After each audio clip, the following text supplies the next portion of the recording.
Hello and welcome to the Scottish Roadscast, a podcast all about Scotland's roads, bridges and motorways. I'm John. I'm Duncan. Hi Duncan, how are you doing? I'm good, John. How are we doing today? Not too bad. It's a shame this time round because it's just the two of us. Just the two of us. Me and you. Me and you talking about... What are we talking about this time? Well, it's a bit of a controversial topic for some. Okay. And we have sort of skirted around this stuff before. But I am going to be talking about speed limits. What are speed limits? Where have they come from? What's the history behind them? What's some of the discussions that are going on at the moment? Deep into the history of speed limits. Are we going to have I am going to go very deep into the history of it. I think there's some really interesting information in there. And once I go through it, I'm going to talk a little bit about some of the discussions that are going on with speed limits, but there's also, and you'll enjoy this, there's some myth-busting. Oh, we love myth-busting and the archive. You do. And the great thing about this is you've not seen this script. Sure, it hasn't either. So I'm sure there's things you might pop up with and bring to the table here and or possibly cross-examine me or whatever. But I'll keep it pretty high level in most regards. But if we're all good to go, I can take it away, John. So yeah, it's a tricky topic of speed. There's been a lot in the news about this, especially in Wales, where they rolled out a national 20-mile-an-hour limit in urban areas. So I'd say it's fairly topical, yes. What we're covering on this particular podcast. Now, we've spoken before about speed cameras. I've done a whole podcast on speed cameras and the different types of them. A good podcast, that one. Did you enjoy I did like that one, yeah. Yeah, no, it's interesting. Loads of people speak about these things. But also, when we had Nick on the podcast, Sergeant Twick. PC Nick, yeah. Oh, Sergeant Nick. Sergeant Nick now, yeah. We have to recognise this promotion. We spoke quite a bit about driver behaviour, and there were questions of speed limits and stuff that came up. So it's kind of nice to revisit this, although I will admit it's probably not our most novel topic, but it deserves a podcast in its own right. And as I said earlier, there's a bit of background and historical information, things people might not know, but either way, it's going to be jolly interesting. That's what we like. That's it. Yeah. Okay. So before we get into any discussions, I think it's always good to preface these sorts of topics with a bit of a disclaimer. The views of myself, Stuart, and yourself, Duncan, are personal opinions and don't necessarily represent the Scottish Road Archives or the organisations that we work for. We always advocate that people follow the highway codes, adhere to speed limits, and obey the law. That goes without saying, regardless of what you pick up from these sorts of things. So, are you ready for a very quick overview? I'm ready, yep. Okay, right.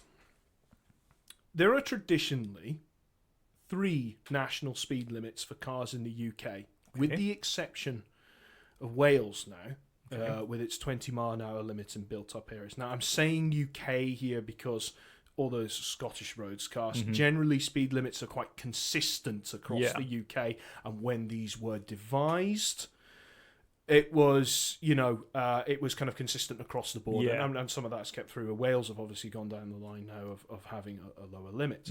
So traditionally, this has been a 30-mile-an-hour limit for built-up areas, 60 mile an hour for single carriageways, and 70 for dual carriageways and motorways. So that's for cars. Now, when I say national speed limits, to explain a little bit more. These speed limits are when you simply see a sign stating the limit upon entering the national speed limit zone. So these are those roundels that you see. The numbers in the red circles. The numbers in the red circles, yes. Okay, that's fine. So you get 40-mile-an-hour limits and 50-mile-an-hour limits and even 60-mile-an-hour limits. Now, these are a bit different because these require repeater signs to be placed at set distances so that people know it's a different speed limit than it's traditionally applied to that type of road. So really good example, Duncan, the motorways in Glasgow. What's the motorway national speed limit? Motorway national speed limit is 70, John. That's right, if you're in a car, but if you're in Glasgow... You go past these big signs that say 50, and you've got to go down to 50. Or 60 and stuff like that. Yeah, cool. All right, so you understand. It's a pretty straightforward, and this is for cars. Now, lorries, vehicles towing caravans, and buses have different speed limits. They're a bit lower. That's right, but this is funny. When I was putting this podcast together, I have a copy of the highway code, as I hope everyone in this room does. Oh, yes. And I thought, well, I don't just want this to be me reading out the highway code because I think that would be tremendously boring. But I'm not going to go through a table of what all these different speed limits are. But if you are ever confused about this, you can go and have a look in the highway code. And it's very important based on the type of vehicle you're in. If you're using a works van, it might be different. Yes, we've all found that surprising at times. So, okay, background, a bit of history, to be honest with you. So, the very first speed limit in the UK was set by a series of what they called the Locomotive Acts. Ooh. The first of these was in 1861. Wow. Okay. As far back as that? As far back as that. Speed limits. Wow. I know. I had to look at this and be like, is this correct? Because I was looking like, how old are cars? But I'll get to this. And this Locomotive Act was in preparation for what they were calling like powered passenger vehicles. Okay. Now, this first speed limit that they brought, they came up with at the time. Do you want to have a guess at what this speed limit was? Oh. It's probably not going to be 70 miles an hour, is it? Not back then. Yeah, it's a little bit different. I'm not going to give you too many hints, but probably around 20 or something like that. Not 25, 30. Okay, lower. Lower. Ooh. Okay. So the answer is 10 miles an hour. Okay. All right. Now, this is what I was saying. It's worth noting that vehicles in the modern sense, all right, look what you guys have arrived in and what we've been dealing with all our lives, didn't exist really at that point. Vehicles at that point, self-propelled sort of vehicles, because most people were in horse and carts, you know. The olden days. Were steam-powered. Or they were electric vehicles that used non-rechargeable primary cells and had DC-type motors. So if you think, I mean, you know, now we have electric cars. It's actually some of the very first cars were electric cars. So we had electric cars back then? Teslas of their time. We're coming full circle. We are coming full circle. The thing is, I don't know, did you know this? You couldn't recharge them. Could you not? No. Oh, one use, and then you chuck it away? Well, not the car. Well, replace the battery. Replace the battery. So it was a total palaver, but it was because really things like the internal combustion engine hadn't been fully developed at that time. These vehicles around about that middle of the 19th century that I'm talking about were often referred to as horseless carriages. Horseless carriages. Which makes sense. Wow, because everything was horses. But we were at this point a long way from mass production of cars that we know now.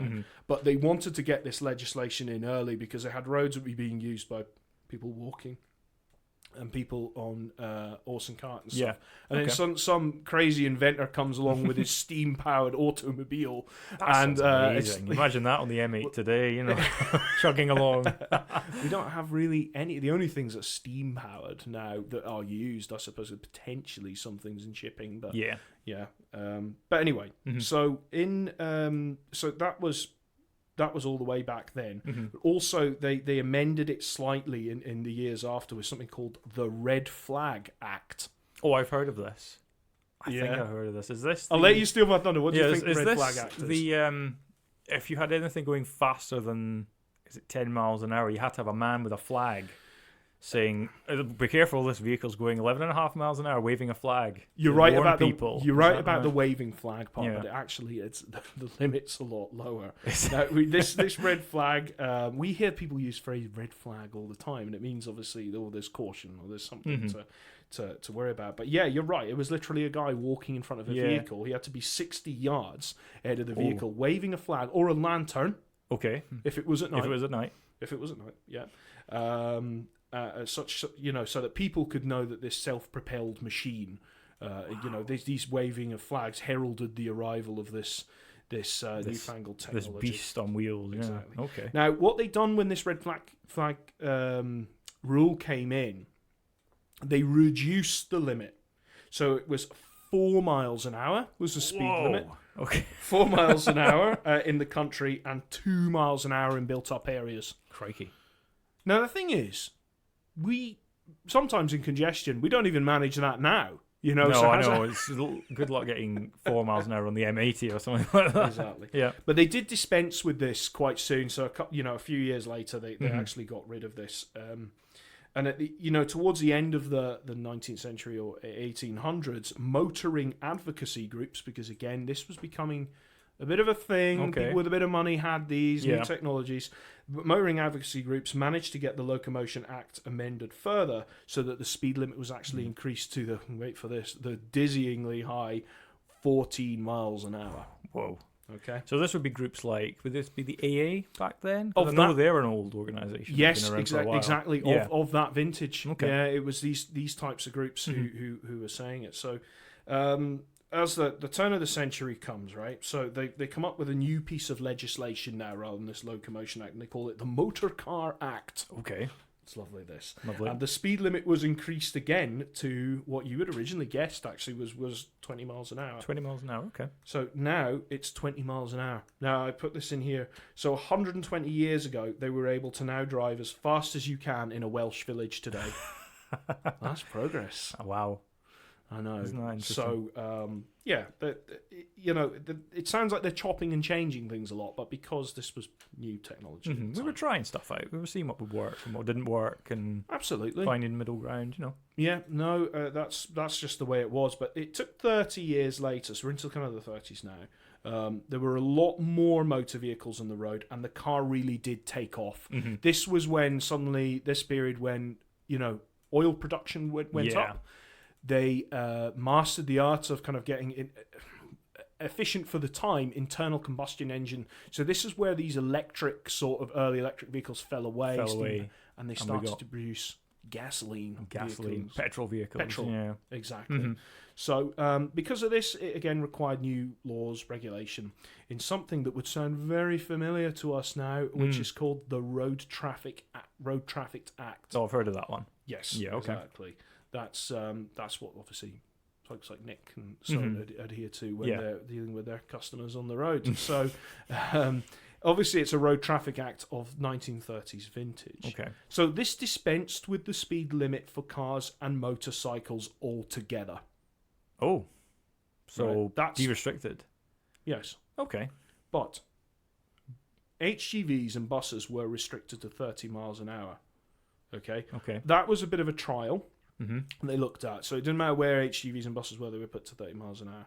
Now, the chap at the time, Lord Buckmaster's opinion, Oh, right? wow.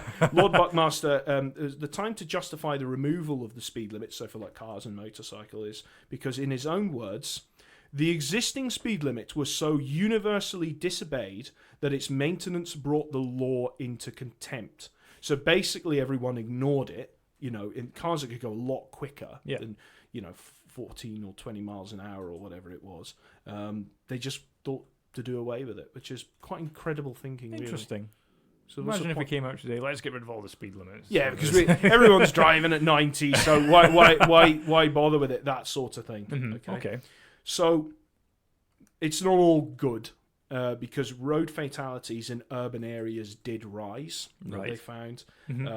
5 years after this, because they had a bit of data they could work with now. So 5 years later, they decided to introduce a 30-mile-an-hour limit in urban areas. Previously, there wasn't. Okay. Urban areas, at that point, were defined by having street lighting.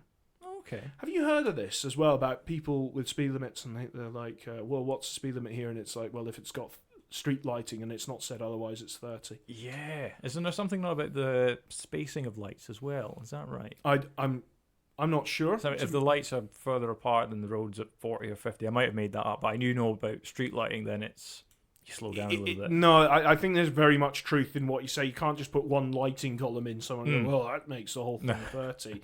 But no, there's a little gap in my research there, I'm afraid to admit. So yes, this is it. But so, a few years go by with this, and they put this trial limit in. So by 1935, we had something relatable, I'd say, to what we have now in terms of those urban limits.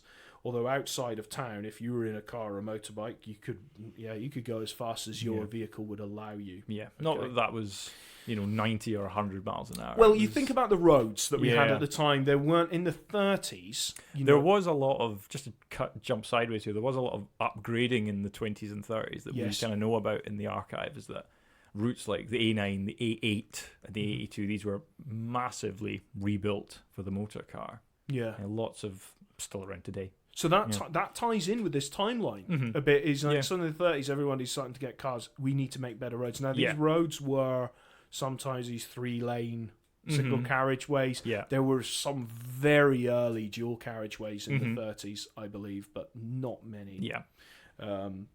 There's another thing about this is that while these cars could go as fast as they liked, not all cars actually had a speedometer. Oh. Okay.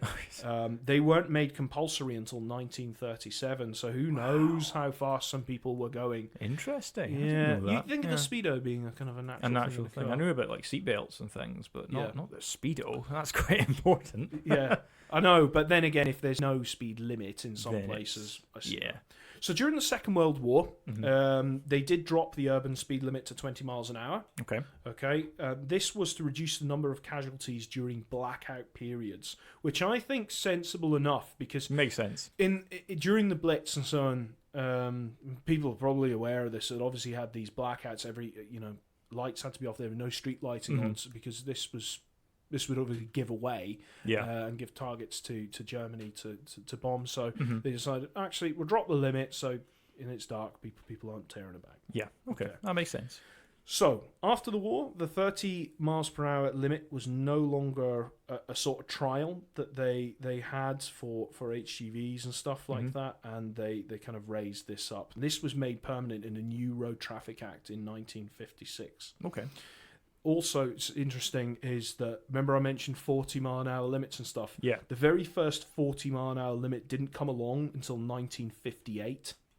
Okay. And this was because they put a blanket 30 mile an hour limit in all urban areas, but there were some high quality roads in the 50s, which were...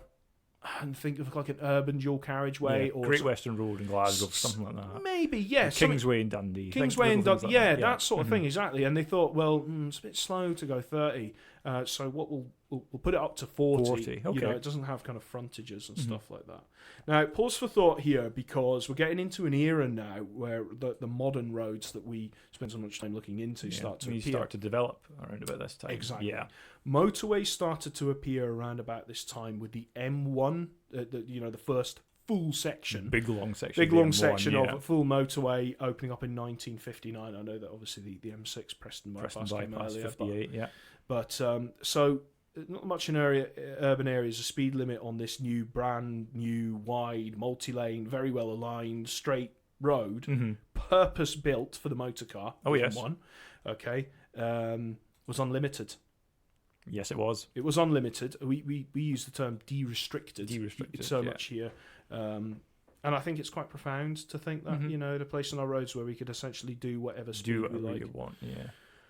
It's only Germany that really has parts of de-restricted roads left. Yes. Parts of is it 60% that's restricted and 40 is unrestricted in Germany? Something like that. And these are their Autobahn network. Yes. Some people think they're all de-restricted, but they're not. Yeah. It's only certain parts of it, and it's only I believe with the Autobahn, if there's bad weather or something like that, they do slow down. They do slow down. So yes, what a time to be alive! The late 50s, but it's quite sad actually because they found that vehicles travelling at high speed on these roads, that if you had bad weather conditions, in particular fog, they had some horrendous accidents. Awful accidents, yeah. Particularly remember the cars back then. They weren't as safe as they are now. Back then they were very much tin boxes, and if you had a car crash, it would crumple to bits. Yes and no about this, because cars now are designed to crumple when they crash to absorb some of that energy. Older cars were a bit more rigid in some regards, but they also didn't have all the safety features and stuff. Airbags. Like so you've got that going on, and you've got everybody driving really fast on the motorways on this new M1, and then there's fog. Now, have you driven in fog on motorways? I once on the A74M heading north from Gretna, and it was dark and the fog came down. I was going about 40-50 miles an hour, and that was fast enough until I got till Lockerbie, and then it just disappeared. So there's these weird fog events. That's it, and it really can play with your visibility. So if there's been a crash or there's congestion, you will not see those brake lights till really the last minute. Yeah. And that's where so there was pile-ups happening.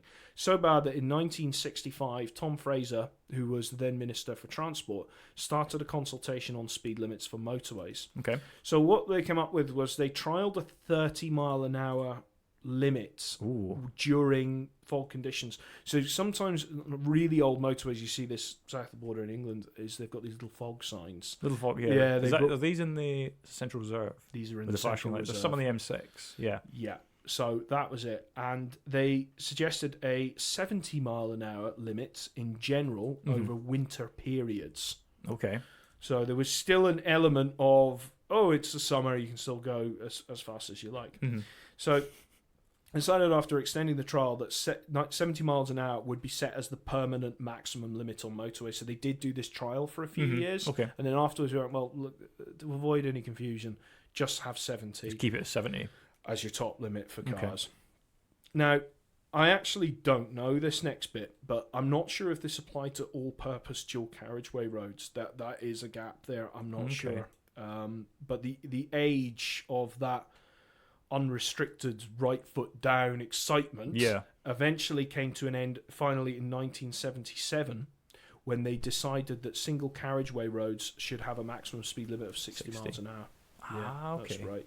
Okay. So they built this in for motorways, but single carriageways technically still had, these no de-restricted. Okay, de-restricted. That's interesting. Now, I'm going to put a caveat with this, right? Because there was something that happened in the early 70s, and we've spoken about this before. Stuart and I have gone on about the oil crisis. There was an oil crisis, yeah. 1973 and stuff like that. So during that period, they did actually reduce speed limits. So the OPEC oil crisis meant that a temporary 50-mile-an-hour speed limit was applied to single carriageway roads and 60 for dual carriageways to save on fuel. They kept that until 1977 when the speed limits today we had in place. So you didn't actually get to have those unlimited limits on single carriageway roads throughout the 70s because of that trial. So it was just 50 kind of everywhere just to keep everyone 50 not everywhere. having drinking petrol all the time. Exactly. Okay. That's it. That's interesting. I do believe sometimes you get stuck behind people who still think it's the 70s. You know? But yes, this is the limits. It brings us to the era we sit in today. A new Traffic Regulation Act in 1984 allowed local authorities to create speed limit orders and better defined kind of some of the speeding offences and stuff that the traffic cops could use. So that meant, a local authority could think, well, actually, this road shouldn't be national speed limit. We'll put it down to 50. Okay. Makes sense. All right. Previously, before this was the preserve of the, Ministry of Transport type of thing. So the first 20-mile-an-hour limit was also brought in. Actually, do you know when that was? Oh, is it 80s? No. Is it 90s? Yes. Is it? Right, okay. 1991. 91? 91. Wow, okay. Yeah. The local authorities started putting them in that as that early. Not much had really changed with speed limits until 2015. Okay. When they decided that the speed limit for goods vehicles over 7.5 tons was increased from 40 to 50 miles an hour on single carriageway roads, and 50 to 60 miles an hour on dual carriageways and motorways. Although I think in a lot of cases these vehicles are required to have limiters in them. Yes. To put this now, you'll know about this because this comes up with A9. So do you remember, in Scotland, we have only applied that to the A9. To the A9. So it's different in Scotland. So it's still kind of 40 on single carriageways, isn't it? Yeah. Yeah, it is. It's 40, but the A9 is different because we've done the trial, and I believe the trial's finished. No, is it? The trial's finished, and they've kept it permanent. Kept it permanent. They've declared it a success, and it's now been permanent. So all the signs that say trial limits, they've all come down, and it's now permanently 50, which makes sense because it's a well-designed road, the A9. So did you notice how they've changed the signs as well, so it doesn't have it in a roundel? Yes. So the old sign, as you would come off the dual carriageways, there would be a big sign with a truck and a big roundel that says 50 miles an hour, and that was for the trucks to say you can do 50 miles an hour along here. Yep. And what was the problem with this? With the trial with that, with the autonomous vehicles, or the modern vehicles now can pick up signs and tell you what the speed limit is. So a lot of the vehicles are picking up these signs and go, oh, this must mean it's 50. Yeah. Yeah. Without, I don't understand this. There's a big picture of a truck next to the sign and they go, "Oh, that must be for me." No, I it's think not people for you. don't look at road signs traditionally, and then the car picks it up and but my car does this, and it displays it on the dash, and then you go, "Oh, what's the speed limit here?" And you look, and it's say 50, and that's so. Yeah, it led to an epidemic of dawdling. There was a bit of a confusion. It was only the last couple of years that started to become an issue. That I was coming along, driving by people, I was like, "Why are we doing 50? This is a bit strange," you know. But I know that they've changed the sign, so it's now wording. So they've taken the roundel off. So it's still a little truck, and it just says speed limit 50 miles an hour. Yeah, for those. So that's hopefully going to sort that out. I'll have to drive the A9 a little bit more to. Well, the thing is that we have this bias, but because we drive it all the time. But you could imagine people who don't drive it a lot, and then they come along that, and they think, "Oh, there's average speed cameras. I really want to make sure I'm adhering to the limit," which is fair enough. There are a couple of examples around Scotland where there are those kind of truck limits. I know if you go down the A82 at Loch Ness, there's a big sign that says 7.5 ton trucks 40. Yeah. And I know if you join the A90 coming off the Friarton Bridge, there's that big sign that's 50 and 60 miles an hour roundels on it with the truck and the light goods vehicle, something like that. It's a weird looking sign because it's like the back end of a car that's attached to a box, and they've tried to pass that off as a truck symbol. But I know that they're there. So this moves us on to the Wales 20 mile an hour. Ah, yes. Limits. Okay. The topical parts. Okay. So if you've been reading the news... I've been seeing things in the news, yeah. in the last couple of years. There's been some upset. Yes. And some opinions, yeah. It's quite stark what's happened. And if you're anything like me, and you've seen maybe on social media, there are a lot of angry and reactionary type articles on the topics of speed limits. You know, and then, you know, Wales is always involved in this one with the 20 mile an hour blanket speed limit. I mean that, a blanket limit. So everything's 20. That's right. Wow. And everything's 20 in urban areas or built-up areas, so that's it. They did say some roads might remain at 30, 40, 50 and stuff, but generally the way this has come across is 20 mile an hour. Yeah. Everywhere. I know we've got ours up in Scotland. We've gone for a big... zones 20 miles an hour zones, in cities. There's still some 30s, but they've taken it to national, like every village, everything, everywhere like that. So, have you driven in Wales ever? No. Are you ever going to plan on doing it? Oh yes, I plan to drive in Wales. I want to do that road, the A55, which is a nice. Oh, it's fantastic. The North Wales Expressway. We recently got a big article about the completion of the dualling of that. So, that was one of those. Because it goes over to the container ports. I think it's Holyhead. The Holyhead Road. Yeah. I've driven it. It's quite strange as you head out in some areas. You will enjoy it though. There's tunnels on it. Is there? Yeah, I'm pretty sure there's tunnels on that road. It was a few years ago now. And funnily enough, Stuart's sitting in the corner there suffering. I remember at the time, I think I was pretty unwell when we went through and done that. So there you go. Right. The archive is defined by illness. So, yeah. Anyway, look, back to Wales. Okay. They done this. They brought it in September 2023. So not long ago as of the time of recording this one. And why did they do it? Now, I went straight to the Welsh Government's website for this, okay, to get the answer rather than reading some questionable source by some reactionary thing, you know, and with an opinion. So I'm just going to read from the Welsh Government website, okay? The evidence from around the world is very clear. Decreasing speeds will reduce collisions, save lives, and reduce injuries, helping to improve the quality of life and make our streets and local communities safer for all.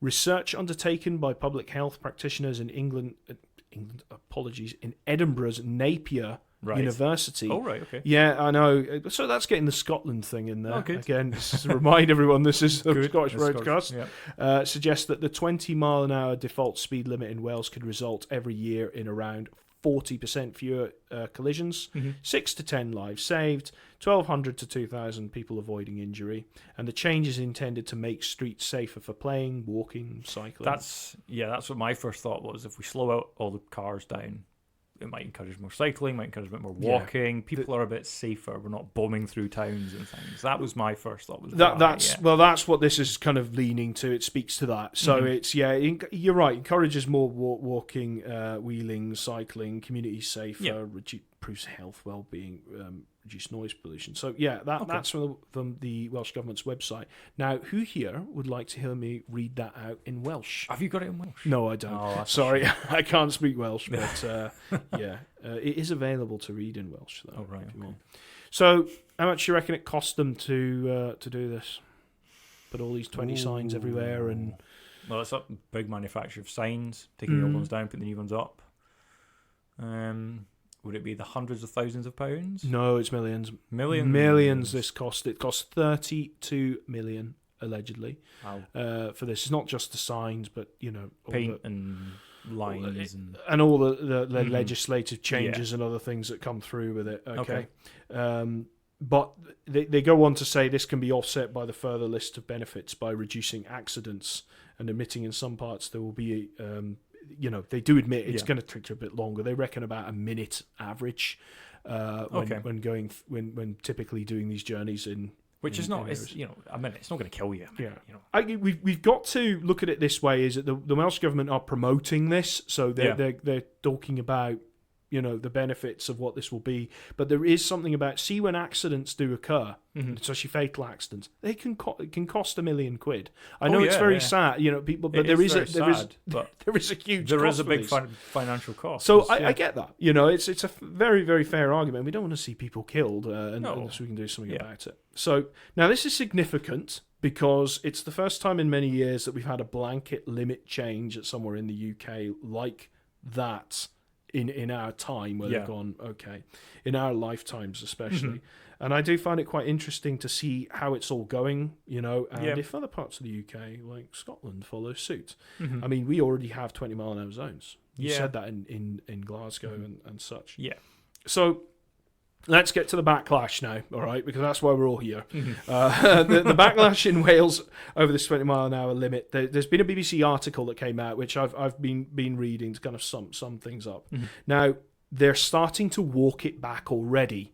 Okay. The Welsh authorities, after people have petitioned and done all sorts with, voicing their discontent with this thing. Even like, haulage organisations, people with businesses and stuff like that who are operating in towns, even public transport services have found themselves, actually, this is slowing us down and meaning timetable changes. So as I was saying, they're going to be reverting some of these 20-mile-an-hour roads back to 30s. Right. Okay, so they're starting to walk some of that back. But this what they're doing, they're still keeping the blanket limit. They're not getting rid of it. Okay. They're just bringing back more. So the 30-mile-an-hours be the exceptions rather than the other way around.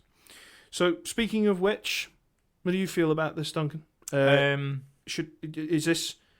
Maybe there's not enough time to assess how good this has been or bad it's been for Wales. What about Scotland? I can understand it in some areas, but then I'm a wee bit. It just feels a bit over the top in other areas. Yeah, there's some areas that when I walk through town in Inverness up in the Highlands, I'm like, oh, everyone's moving slower. It's a bit quieter. It's a bit nicer, but it's a bit. I don't want to say frustrating, but it is something to get used to as a driver because you used to go through here at 30 and now down to 20. Yeah. So there's kind of two trains of thought. Yeah. I've been on the fence of like targeted. So don't blanket, but target. Where have we got a problem? Let's just have it, in high-risk areas around schools or busy areas, residential areas where we can put 20-mile-an-hour limits in. However, there is a problem with that. Okay. And I've evolved my thinking somewhat is, have you ever been in somewhere and you've not known the limit because it changes and chops and changes so much? We got 40, then you're a couple of times. Yeah. There is a beauty in the blanket limit because there's no confusion. Sort of, I wonder what this is. It's now just 20. It's just 20. Yeah. And that's it. I don't really know, to be honest with you. Let's see how things go. Are these things that business is saying, is it impacting them as much as they say? We don't know. Yes, it feels. Do you know 20 is a funny speed? We're very used to 30. Now, do you drive a manual? I drive a manual, yeah. Do you find it a bit awkward? 20, you're kind of told when you're learning to drive to go up at about 18 miles an hour to third gear, but then that's the assumption that you're going to keep. Are you in a diesel? Petrol. Petrol. Okay. Yeah. I drive an automatic now, so I find it easy to stay to 20. But when I was in a manual, I always found 20 awkward.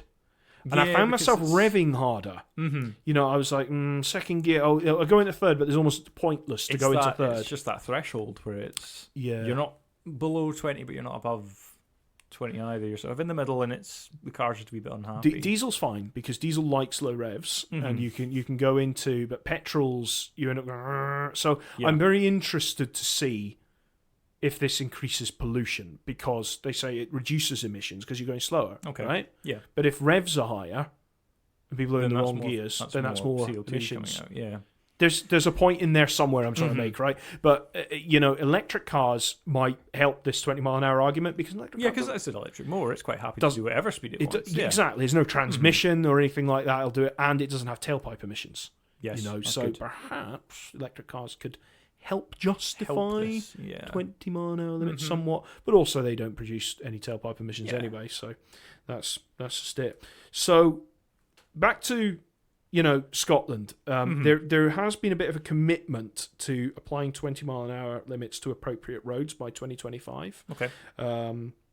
I've seen that. Funnily enough, I looked at that on the Highland Council website, and the problem I find up here is that the commitments seem a little bit woolly in some areas on a national scale. Is that I think they have seen what's happened in Wales, and they might look at this and go, okay, let's see how this plays out before we do something. We're getting into that territory of it being a little bit political now, so I'll move it on. History aside, here is one kind of related to speed limits, right? Moving away from Wales and all that. Why do we have our speed limits in miles per hour and not kilometres per hour, like the rest of Europe or Ireland? Do you know why? Oh, we did change things in the late 60s, but that might have been for something else. It's metric. Yeah. Is it? Is it something to do with horse? Is it something to do with horse and car? No. I knew people would overthink this. Yeah. No, it's simple, because a distance is assigned in miles.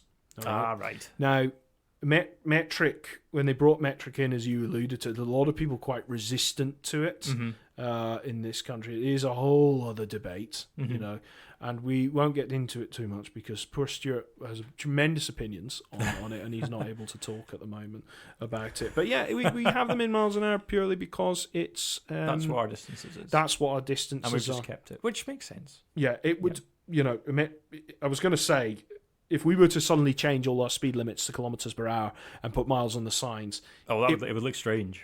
It would look strange, but it would have a huge cost, and what would be the benefit? Exactly, we've got something that works, just to keep it. Yeah, okay. Now, just personal, I'm obviously a fan of metric, and it's probably worth, and you will be as well, because you and I, Duncan, we were taught this in schools.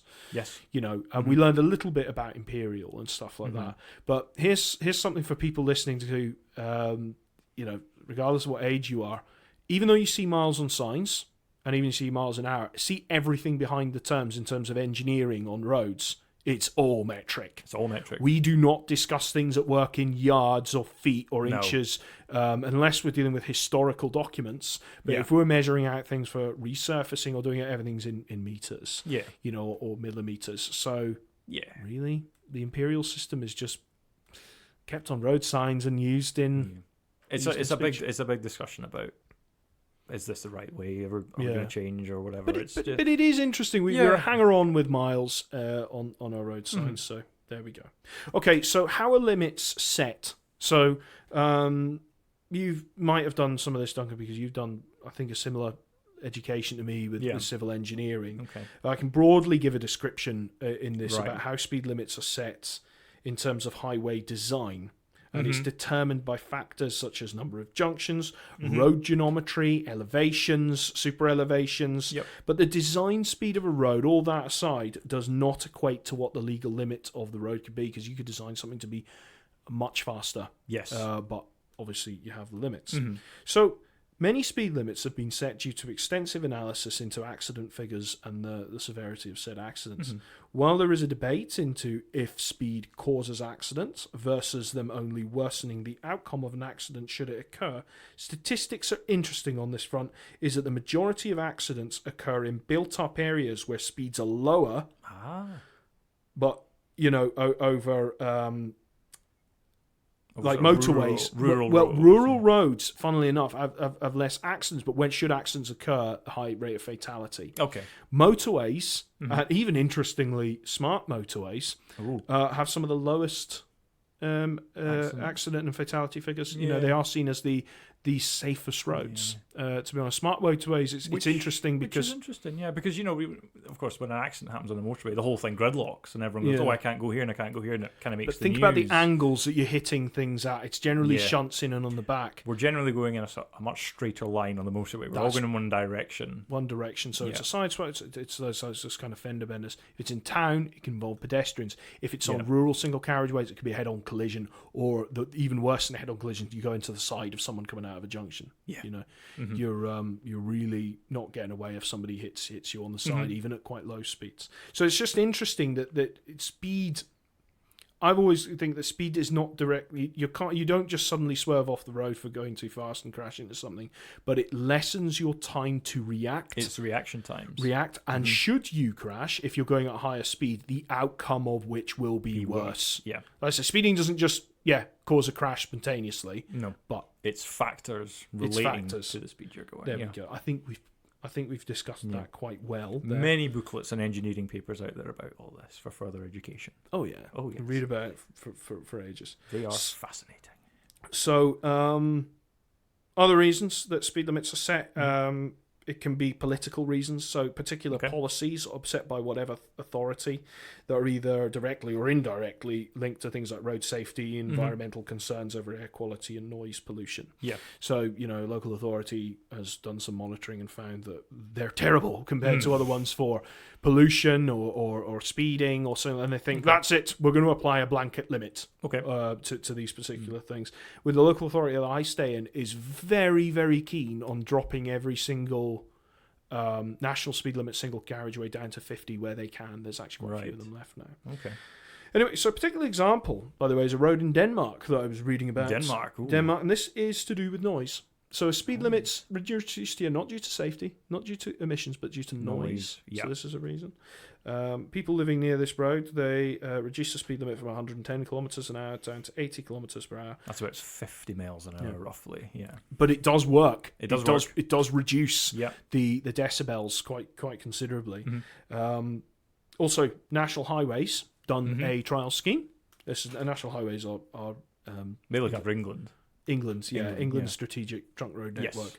They trialled having 60 mile an hour speed limits on sections of smart motorways to see if they could reduce the amount of nitrogen dioxide. So this is air quality. Okay. So this was an experiment. They've done it on the M1 and some other motorways where they had the smart motorway infrastructure to put these 60 speed limits up. Okay. So it's 60 there, and they did find that there was actually an improvement in air quality.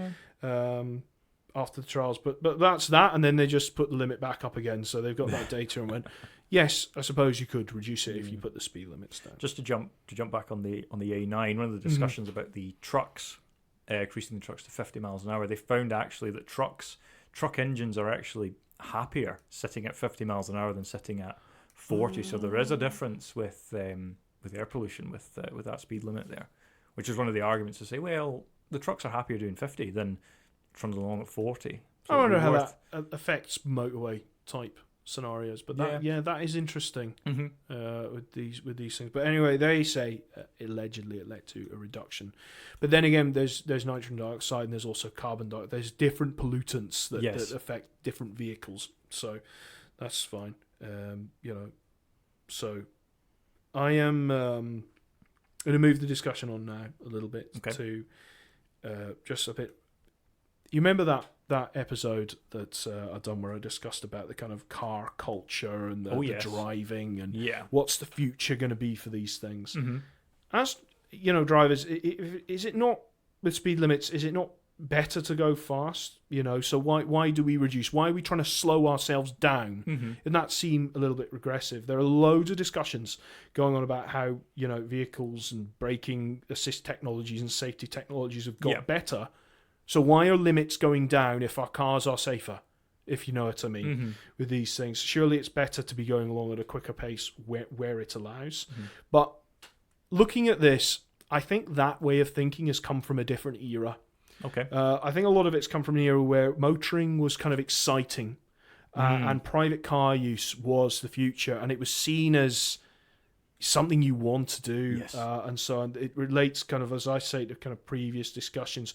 There has been a shift to the impacts of not driving to the impacts of driving. Mm-hmm. You know, whereas having a car now and driving around, there is this guilt factor that I've said before. Okay. So it's not seen as always this better thing to go fast. So it's strange. Mm-hmm. I don't know what you think about it, Duncan. It's strange. Our technology has got better, but yet limits go down. Okay. Well, I'm thinking of like urban areas, and of course, Mm-hmm. you know, nowadays population's gone up. People have more cars. Yes. There's more congestion. There's more people trying to get about. So I understand trying to slow things down. Another statistic I can throw in there. This has come from the back of my mind. So it might not be correct, but if there is an incident and a car collides with a pedestrian, for example, crossing the road, they are much more likely to not have serious injuries if the car's limited to 20 miles an hour. Yes. They're much more likely to get up and walk away. It reminds me of those adverts they used to do with the road safety campaign. If your car is travelling at 40, this is how much it can, long it takes for braking distances. There is a little chart you can look up. But no, interesting. I'm going to move it along though, because there is another thing I want to talk about, and we've spoken a lot about reducing limits. Okay. But did you know that we have minimum speed limits as well in this country? Oh, yes. Yes, I've heard of them. I thought they were sort of a mythical thing. Okay. But allow me to educate. So they even have their own road sign, which blue is ones. blue ones. Let's say white yeah. numbers on a blue background displaying the minimum speed. Mm-hmm. Now, there is no national minimum speed limit, but you could find yourself in bother if you drive so slow it's impeding the flow of traffic or causing a hazard. Okay. All right, so if you went on the motorway and drove at 20 or something, you'd be in trouble. But not that many people would. But no, they have these minimum speed limits. They have a special roundup, and they're super rare. Okay, they are. I've never seen one. You've never seen one? Well, I'll tell you where they are in a minute. Right. So most people really don't think of it, but we've even got an example of it in Scotland, or at least we did. The Clyde Tunnel used to have one, and they used to have roundels for it. I don't see it signed now. It's probably still live in its bylaws, but it was 8 miles an hour. 8 miles an hour through the Clyde Tunnel. Okay. 8 miles an hour through. The Kingsway Tunnel, so that is the new tunnel crossing the Mersey. Oh, yeah.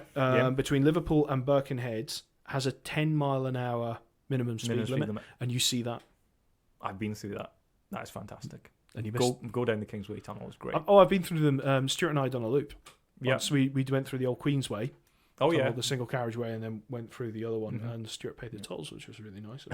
Have you been over the bridge? Is that the Runcorn? The Runcorn Bridge. Yeah. Yes, we did. It was fantastic as well. There was construction going on of that at the time. Mm-hmm. I do remember that. Dartford Crossing's got it. So the tunnel. Oh, I think I've glimpsed it there down on the M25. Well, not the M25, but down east side of London. Mm-hmm. I know. Yeah, some semantics there, but the Dartford Crossing northbound tunnel has 10 mile an hour minimum speed limits. So notice something in common. They're all in tunnels. Everything else. Yeah. Do you think we should introduce minimum speed limits anywhere on normal roads? I've never had a problem with people going so slow that we need to put a sign saying, no, you must be going between this and this speed limit. I've never really had a problem. Plus, most of the time, you're right, you can get past them. If it's a rural road and you've got space, you can. But it all becomes a bit laughable in situations where you have congestion or something and you're below that minimum speed limit. And there's the 10 miles. Oh, we're all going to get a fine for doing zero. I know. I hear people who get frustrated, so and go on about how they're being kept going slow and stuff like that, and people should go quicker. But no, it'll probably cause more problems. Okay. So there's a couple other things to talk about briefly with speed limits. Smart motorways is what we call them, but smart motorways have gone through many different names over the years, from active traffic management to intelligent motorways management. Yeah, exactly. We've got, is it the M90 that's managed? Here, ITS, intelligent traffic system. System. Yeah, but smart motorways didn't take off here at all. Now, just related to this, the very first mandatory variable speed limit was on the M25, and that was in the middle of the 1990s. I think it was 94. Okay. when that was the red ring. Yeah. That was the first time they could actively change a mandatory limit. And say, this is the speed limit now. Yes. And On the gantries. That's right. And Yeah. there's speed cameras over each lane. So, are you ready for some myths? Oh, we love myths. All right. Love myths. So here's the Okay. myth. The M6 toll has an unlimited speed limit because it's a private road. Oh, that's rubbish, isn't it? Yes, it is. That's absolutely rubbish. Rubbish. No. This myth is as old as the road, right? Yeah. And I cannot find any mention online of it being an issue because it's private. It's very unique to have something like that at all, and it's privately owned. Yeah, but it's still a motorway. It's still a motorway. It's still part of the M6. I think there's people who, because they found it quiet or they didn't see police on it, have kind of put two and two together and went, oh, obviously it doesn't apply because it's a turnpike type thing. These people who are bored in their BMWs on the M6 toll. Just don't. Yep. Yeah. 70 miles an hour. 70 miles an hour for that. Another one is gantry speed limits aren't mandatory. That's rubbish as well. It is. Yeah. So, well, yes and no. Okay. If the speed limit is in a red ring, as we discussed with that, then yes, it's a mandatory Okay. speed limit and it must be treated the same way as you'd see a sign. Okay. Okay, same as a red X. So it's treated the same as do not go under this. Yeah. Like you'd obey a traffic light, so you should obey a red X. They had them at Newbridge when I was coming here today. They had 60s on the 60s, overhead gantries. Yeah. And they were in a red ring? Yep. Yeah, so that's mandatory. Mm-hmm. That's the same as a sign. So I think people confuse it because you get the ones without the red ring. Like so on some of the Glasgow type gantries, you see like 40 or something like that. Yeah. Now that's actually an advisory limit, but it's a handy clue, of what's coming up ahead. So you should heed these. It's slow up ahead, so you should probably drop your speed down to ease the congestion. But it's something about a matrix sign. People think, oh, that's just advice. That they're bored and they're putting that up there. But no, it's true. Next myth. Okay. 10% plus 2 miles an hour tolerance rule. This is for allowing you to go quicker than the limit when it comes to cameras and speeding offences. I've never heard anything against this. Well, it's actually true. Okay. Something called the ACPO guidance, and it's used by most police forces in the UK on safety camera partnerships due to the inaccuracy of speedos. Mm-hmm. You can still get prosecuted, by the way. I think we covered this with Nick for being at least 1 mile an hour over the speed limit, Right. as we've said before. So it's not it's basically a safety net for your speedo being out. It doesn't give you a license to drive 68 miles an hour in a 60, right? Right. But it's so that things are inaccurate. That the likelihood of someone getting 1 mile an hour over it's not that high. Yeah. But yes, it's there as a kind of tolerance rule that they traditionally follow. Interesting. Okay. Moving on to little facts now. Mm. Do you know there's no speed limits on outside of towns on the Isle of Man? The Isle of Man. That's that wee island. Yes. It It doesn't have. So so that's true. yeah. Is So it? outside of town, Wow. unless specified, Yeah. it has no speed limits. Now it's not. The Isle of Man doesn't have motorways or big high Big standard single dual- carriageways or dual. No. No, to Is be it? honest with you, but it is favoured by a lot of bikers and people. Now I haven't been over there. I can't speak with authority on the Isle of Man, but yeah, you can go as fast as you like in terms of a speed limit. Yeah. However, here's the but: careless and dangerous driving laws do still apply. So anyone who is speeding excessively or inappropriately could find themselves in serious bother. I think we found our Scottish Roads Archive holiday. Let's go to the Isle of Man, do a Isle of Man. podcast, and have a little explorer. Yeah. Just it's another quick myth. People seem this is you're allowed to break the speed limit Okay. when you're overtaking. No. Right? People seem to think this is a thing. The speed limit is the absolute maximum. Yeah. You can't go over the speed limit, even if you're overtaking on a single carriageway or on a climbing lane. Yeah. So it's I mean, not that's an the offence. one I've kind of like. You do want to get past. You don't want to be dawdling along if you're overtaking a truck, and you think, "Oh, I mustn't go over 60 miles an hour," and the truck's doing 55. Sort of that sort of thing. Well, if you're in this situation, you haven't planned your overtake properly. This is the thing. So you always want to leave enough time and space and stuff, but no, you can't exceed it for overtaking. Okay. So, not a fact here. Do you know what the fastest ever speeding ticket was given? Would it be on the M1? It was. In the 60s. Is it No. 100? No? Okay. It was quite recently. It was 192 miles an hour. A guy got caught. It was achieved, that's probably the wrong word, by a chap in a Nissan GTR on the M1 in Northamptonshire. He was jailed for 2 years and banned from driving for 10 years. But that's the record, 192 miles an hour. Impressive. Yeah. So, Interesting. well, Okay. Very bad, but also whoa. Yeah, I was going to say that is ridiculous. That kind of speed, regardless of what the conditions are. So yeah, he got the book thrown at him. So that's just a little fact I'd put in there at the end. But I think that's everything I would like to say on speed limits. Unless you That have was very any. interesting. Did you find it interesting? I did. I didn't ask much questions because I was here learning and listening, as I hope everyone else is. I do the same when you. Yeah. I didn't know that. I didn't know that yet. I really enjoyed that, John. No, thank you very much. So there, that's if you know you like this podcast, and you're obviously at the end now, please don't forget to give us a rating of the podcast wherever you're listening to that to. It really, really does help. Yeah. And of course, this podcast made possible by Andy at the team at Eastford Excavations, and Nigel and the team at HBS. Thank you so much for your support. It is helping us. They keep the lights on here. Keep the lights on and allow us to deliver these things to you. So be aware we're also on social media. We're on Facebook, we're on Twitter, we're on Instagram. We are also on YouTube, where you will probably also find this podcast. We've also got some videos on there. And you'll find this podcast on YouTube and on Spotify and on Apple Music and everywhere where you get your podcasts. Or Bean and all that. Yeah, no, that's fine. Well, I've enjoyed this discussion. I've enjoyed it as well, John. Thank you very much. No problems at all. And hopefully we get together and speak about more road things soon. Yeah. Thank you very much. Thank you. Bye-bye. Goodbye.